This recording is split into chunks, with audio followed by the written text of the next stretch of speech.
اعوذ باللہ من الشیطان الرجیم، بسم اللہ الرحمن الرحیم۔ السلام علیکم ورحمۃ اللہ وبرکاتہ۔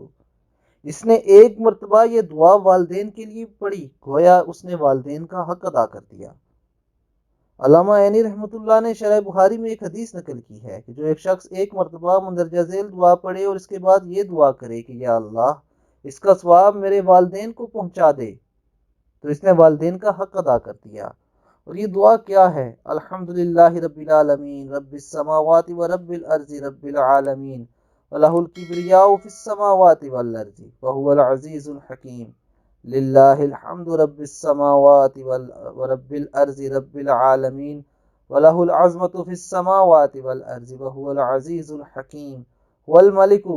وَالْمَلِكُ رَبُّ السَّمَاوَاتِ وَرَبُّ الْأَرْضِ وَرَبُّ الْعَالَمِينَ وَلَهُ النُّورُ فِي السَّمَاوَاتِ وَالْأَرْضِ وَهُوَ الْعَزِيزُ الْحَكِيمُ۔ دوستو یہ بہت ہی پیاری دعا ہے۔ اس دعا کو روزانہ کم از کم ایک دفعہ پڑھ کر اپنے والدین کو ضرور ان کے حق میں دعا کریں۔